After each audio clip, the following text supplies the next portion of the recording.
Hey everyone, welcome back to English Vibe. If this is your first time here, make sure you hit that subscribe button right now because we are all about helping you master English and unlock your full potential. Trust me, you don't want to miss what we share here.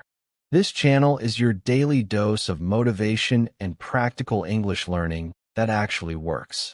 So let's talk about something real today. Something that might make you uncomfortable, but we need to face it head on. Why are you afraid of speaking English? I know you are. Don't shake your head. Don't pretend it's not true. Because if you clicked on this video, somewhere deep inside, you know that fear exists. And you know what? That's completely okay. That fear doesn't make you weak. It doesn't make you less intelligent. It doesn't mean you can't learn. But what it does mean is that we need to understand where this fear comes from and how we can destroy it once and for all. Picture this scenario. You're in a meeting, or maybe you're at a social gathering, or perhaps you're just ordering food at a restaurant. Someone speaks to you in English. Your heart starts racing. Your palms get sweaty. Your mind goes completely blank. The words you know, the words you've practiced 100 times in your head, they just vanish. And you stand there, frozen, feeling embarrassed, feeling stupid, wishing the ground would just swallow you whole. Am I right? Have you been there? Of course you have. We all have. But here's what you need to understand. This fear, this anxiety, this mental block, it's not about your English skills at all. Let me say that again because this is crucial. Your fear of speaking English has very little to do with your actual ability to speak English. Mind-blowing, right? So what is it really about? It's about psychology. It's about the stories we tell ourselves. It's about past experiences that have shaped our beliefs. And today, we're going to break down the psychological reasons behind this fear, and more importantly, I'm going to give you practical, actionable solutions that you can start using today. Let's start with the biggest culprit, the fear of judgment. Deep down, when you're afraid to speak English, what you're really afraid of is what other people will think of you. You're terrified that someone will laugh at your pronunciation. You're scared that people will think you're not educated. You're worried that your grammar mistake will make you look foolish. And this fear is so powerful that it paralyzes you completely. But here's the psychological truth about this. Other people are far too busy worrying about their own problems to spend that much energy judging you. Think about it. When was the last time you heard someone make a mistake in English and you laughed at them for days? When was the last time you genuinely thought less of someone because they mispronounced a word? Probably never, right?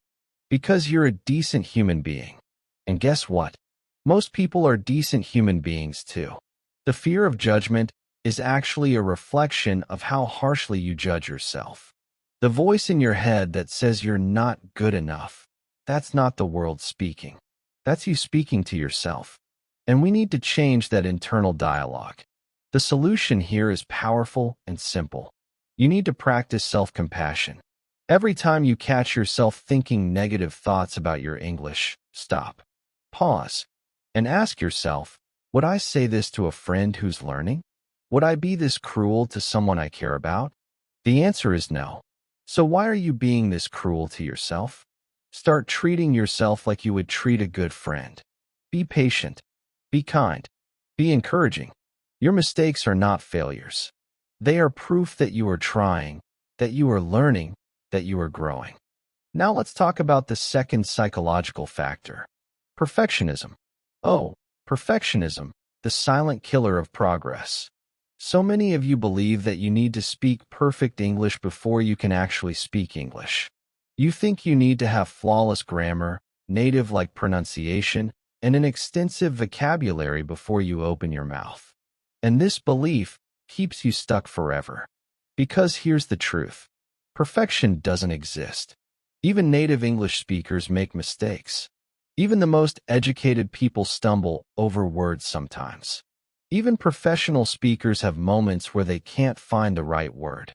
Language is messy. Communication is messy. And that's okay. The psychological root of perfectionism often comes from childhood. Maybe you had strict teachers who punished every mistake. Maybe you had parents who only praised you when you got everything right. Maybe you grew up in an environment where failure was not an option. And now, as an adult, you carry this burden of needing to be perfect in everything you do. But here's what you need to realize. Perfectionism is not about being excellent. It's about being afraid. It's about being so scared of failure that you don't even try. And the irony is that by trying to be perfect, you guarantee that you'll never improve. The solution is to embrace the concept of good enough. Your goal is not to speak perfect English. Your goal is to communicate effectively. Can the other person understand what you're trying to say? Then congratulations, you've succeeded. Stop obsessing over every tiny mistake. Stop replaying conversations in your head, analyzing every word you said. Start focusing on connection, on expression, on actually using the language. I want you to make a commitment right now. For the next week, every time you speak English, you're going to deliberately make mistakes. Yes, you heard me right. Make mistakes on purpose. Say things incorrectly. Use the wrong tense. Mispronounce words. And watch what happens. Watch how the world doesn't end. Watch how people still understand you. Watch how your fear starts to lose its power. The third psychological factor is past trauma.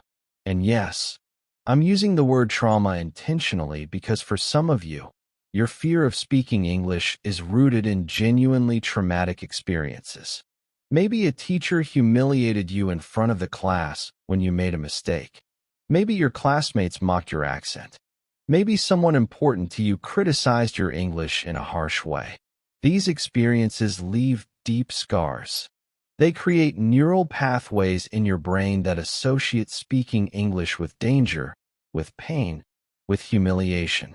And now, every time you think about speaking English, your brain activates the same stress response it would activate if you were facing actual physical danger. This is not your fault. This is how trauma works. Your brain is literally trying to protect you from getting hurt again. But here's the problem. By avoiding English, you're reinforcing that fear. You're teaching your brain that English is indeed dangerous. And the fear grows stronger. The solution here requires conscious effort to rewire your brain. You need to create new, positive associations with speaking English. Start small. Find a safe environment where you can practice without judgment. This could be talking to yourself in the mirror. This could be recording voice notes on your phone. This could be joining an online community of learners where everyone is supportive and encouraging. The key is to gradually expose yourself to speaking English in situations where you feel safe, where you have control, where you can build confidence slowly. And here's a powerful technique from psychology. Before you speak English, take a moment to recall a time when you felt confident, capable, and successful. It doesn't have to be related to English. It could be any achievement in your life. Close your eyes and really feel that feeling of success. Let it fill your body. And then, while holding on to that feeling, speak English. You're literally training your brain to associate English with positive emotions instead of fear. Do this consistently and watch how your relationship with speaking English transforms. Now let's address another huge psychological barrier. The comparison trap. You look at people who speak fluent English, maybe your colleagues, maybe influencers online, maybe friends, and you compare yourself to them. And in that comparison, you always come up short. You think, I'll never be as good as them. I'll never sound like that. I'm so far behind. This comparison is destroying your confidence and your motivation. But here's what you're missing. You're comparing your beginning to someone else's middle or end. You're comparing your chapter 1 to their chapter 20. And that's completely unfair to yourself. Everyone who speaks English fluently today was once exactly where you are. They struggled. They made mistakes. They felt embarrassed. They wanted to give up. But they kept going. And here's another truth. Many of those people you admire, they still have doubts. They still make mistakes.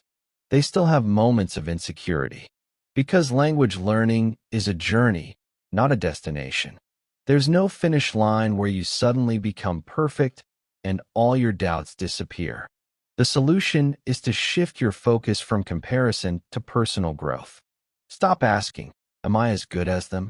Start asking, am I better than I was last month? Am I more confident than I was last week? Can I express things today that I couldn't express yesterday?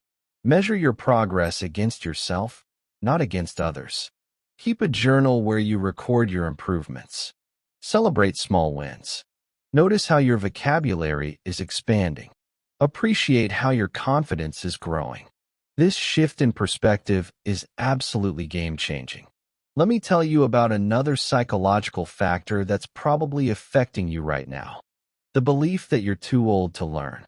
Maybe you think, I should have learned English when I was younger. Maybe you tell yourself, my brain doesn't work like it used to. Maybe you believe that language learning is only for children. And these beliefs create a self-fulfilling prophecy. If you believe you can't learn, you won't put in the effort, and then you won't learn, which confirms your belief. It's a vicious cycle. But here's the scientific truth. Your brain has neuroplasticity. That means it can form new neural connections at any age. Adults actually have advantages in language learning that children don't have. You have better analytical skills. You have more life experience to draw upon. You understand grammar concepts more easily. You have stronger motivation and discipline. Yes, children might pick up accent and pronunciation more naturally, but adults can absolutely become fluent, confident English speakers. The solution is to challenge your limiting beliefs. Every time you catch yourself thinking, I'm too old, or it's too late, stop and reframe. Say instead, I'm learning at exactly the right time. Say, every day I practice, I'm getting better. Say, my age gives me unique advantages in learning. Your beliefs shape your reality. Change your beliefs, and you'll change your results. I want you to find examples of people who learned English later in life. They exist everywhere. Successful business people, actors, politicians, entrepreneurs who learned English as adults and became incredibly fluent. Let their stories inspire you and prove to you that it's absolutely possible. Now here's a practical reality we need to discuss. Lack of practice.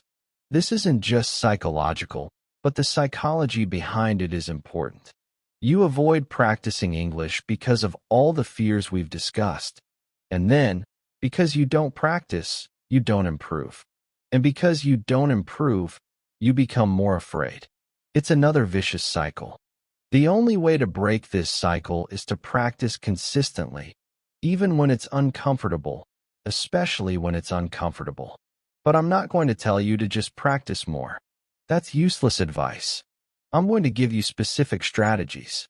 First, talk to yourself in English. I know it sounds crazy, but it works. Narrate your day in English.